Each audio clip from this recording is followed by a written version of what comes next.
Hello learners, আসসালামু আলাইকুম। আপনারা দেখছেন ইব্রাহিম 360, সাথে আছি আমি ইব্রাহিম খলিল। আজকে টি20 মাধ্যমে আমরা ক্লাস 9 এর ইংরেজি চ্যাপ্টার 7 এর 7.3.4 যে অ্যাক্টিভিটিসটা আছে সেটার অ্যান্সার করার চেষ্টা করব। চলুন শুরু করা যাক। প্রথমে আমরা ইনস্ট্রাকশনটা দেখে নেই। এখানে বলছে read the conversation given below in pair or group, answer the following questions.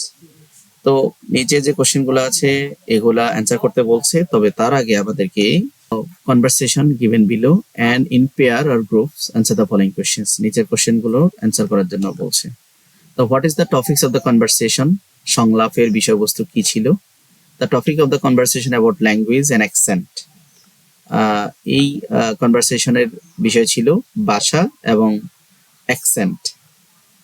What is it also about the power dynamics?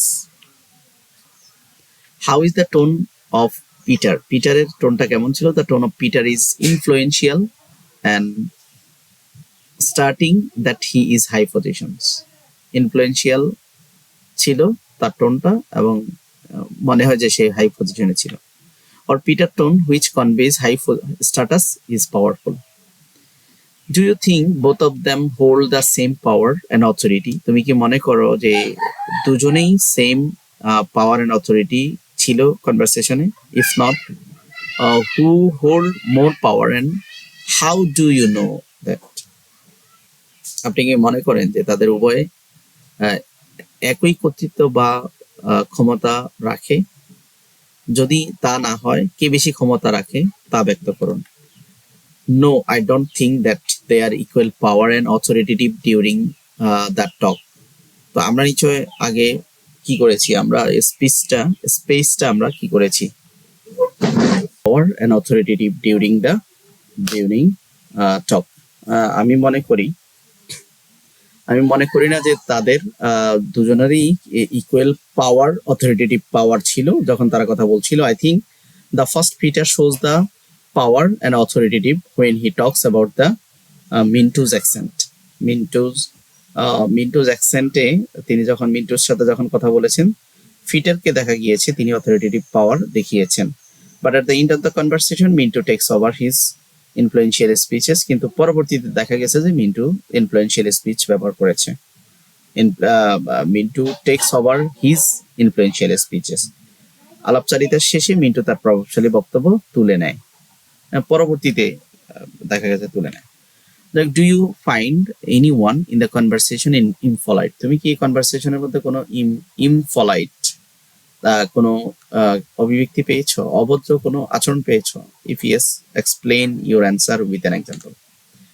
Yes, I find Peter impolite. আমি পেয়েছি যে পিটার ইমপলাইট অ্যান্ড রুড ছিল কনভারসেশনের মধ্যে। Peter Sims rude when he claims that he find it difficult to understand Mintu's accent সে বুঝতে কি ছিল, তার ডিফিকাল্ট মনে হচ্ছিল, অসুবিধা হচ্ছিল, এটা ক্লেম করে সে একটু অ্যারোগেন্ট, একটু ইমপলাইট ছিল। Have you got any example of sharing power in the conversation? তুমি কি আপনি কি কোনো ক্ষমতা ভাগাভাগির কোনো উদাহরণ পেয়েছেন? যে যদি আপনার উত্তরটা হ্যাঁ হয়, describe your answer with example. আপনার উত্তরটা যদি হ্যাঁ হয় তাহলে আপনি ব্যাখ্যা করুন এবং উত্তর দিন। Yes, I have got an example of sharing power in the conversation. এখানে পাওয়ার শেয়ারের ব্যাপারটা আমি পেয়েছি।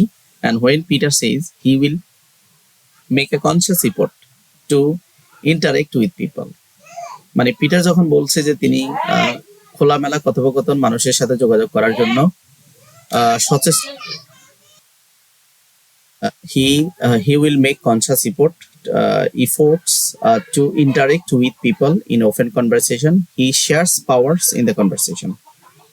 তো এটা যখন বলেছে তিনি খোলামেলা কথোপকথন, মানুষের সাথে যোগাযোগ, when Peter says he will make a conscious efforts to interact with people, Peter যখন বলছে যে তিনি খোলামেলা কথোপকথন, মানুষের সাথে যোগাযোগ করার জন্য সচেতন প্রচেষ্টা করবেন। and he share power in the conversation, যখন তিনি কথোপকথন শক্তি ভাগ করে নেন। he shares power in the conversation, তখন তিনি ভাগ করে নেন। পরবর্তী কন্টেন্টস 7.3.5 দেখার আমন্ত্রণ জানিয়ে আজকের মতো এখানে শেষ করছি। আল্লাহ হাফেজ।